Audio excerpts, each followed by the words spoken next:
You're not dealing with paper, and it's happening all in background. So if something happens, it's all triggered by each other. So yes, it's for us it's quicker and easier. So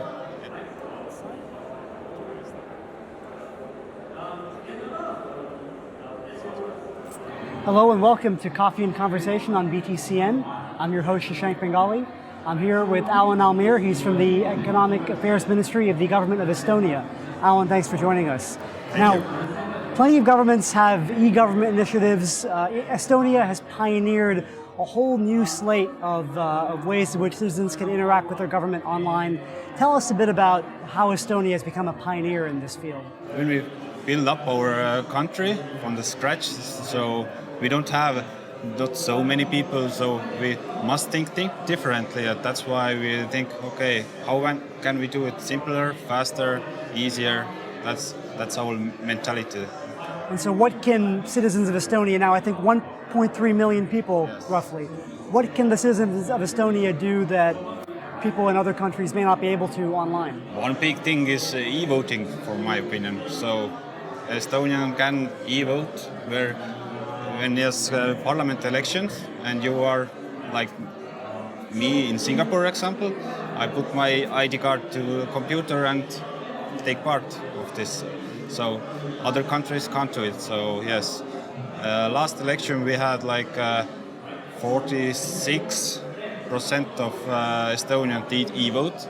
It's rising, so we hope next election, when it will be, then it's over 50, and we can say e-vote is more popular than paper vote. Now you can do both, but yes.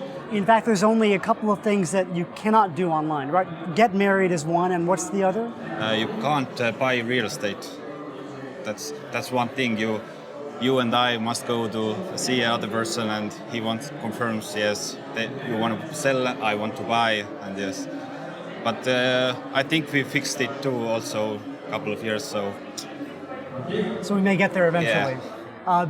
So you're with the Economic Affairs Ministry. What are the economic benefits of moving so many government functions online? How does that unlock potential for the country? Everyday job, it makes us more quicker and easier to manage all these things. So you're not dealing with paper, and it's happening all in background. So if something happens, it's all triggered by each other. So yes, for us it's quicker and easier. So yeah.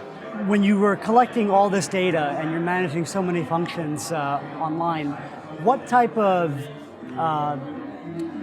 challenges does that pose in terms of how you store data, how you collect it, how you manage it? Are there any concerns about data privacy? We use our data is moved in the X-road. It's like our privacy layer, and all this.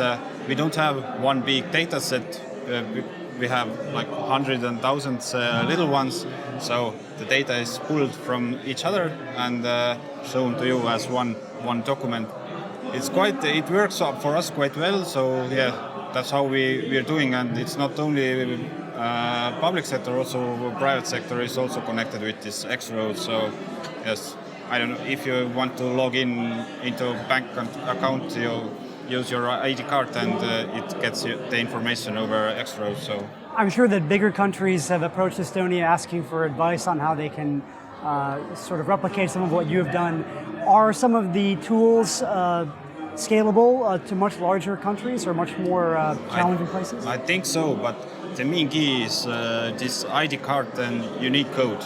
Because Estonia, everyone has this unique code, and that helps the system works. Example, I don't know, in Germany they don't have, every register has its own unique code, and they can't put it together. But because we have like the unique code is every database has my unique code. They know where am I, what's my information. So first countries always, but the big countries always tell that you're so small and you can do it, but we are big and we can't. But if I'm not mistaken, that India is now implementing also ID card system. Does it seem like in the future having these technologies available could be a way for countries like Estonia and Singapore, smaller countries, to attract businesses, investment, new residents. The tech is becoming a way of differentiating countries from other destinations. Yeah, we have built like one project is called E-Residency, so everyone can sign up and become a member of Estonia, e-resident, and use our X-Road and use our databases and manage their businesses. So I think it's over 5,000 businesses are established from e-residency. So yes, Estonia collects a little bit tax money for that, and yes, we are happy, and they are happy because for them they get the digital identity, and they can manage their business and do their taxes, and so for them it's easier, and it's like win-win for both of us. And all that you can do online from sitting here in Singapore or the US or anywhere.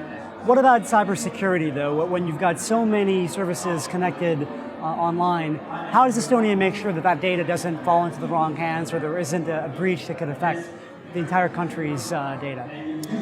We are thinking that what about when Estonia gets a cyber attack, or there's a, I don't know, electric power cutting off, all Estonia is getting blind, so no servers working, or I don't know, invasion or something like that. Then now we are doing a pilot to move our critical databases outside Estonia and put the data there. So when something bad happens, we know we have our data there and we can't get it.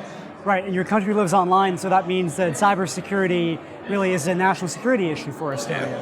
And you're in a contentious part of the world. You've got big neighbors, and cyber attacks, of course, can come from anywhere. Do you feel that Estonia has that kind of now wired as part of their national project, that cybersecurity is central to defending our borders and defending our homeland? Actually, Estonia was the first country who has like a cyber attack to our country. So now NATO is doing this cyber defense system, and one of this main headquarters is in Estonia also. So yeah, we are thinking about and training us. So when something bad happens, how to react. And well, thanks, Allan, very much. Thank you for joining us here on BTCN Coffee and Conversation. I'm your host, Shashank Bengali, and we'll see you next time.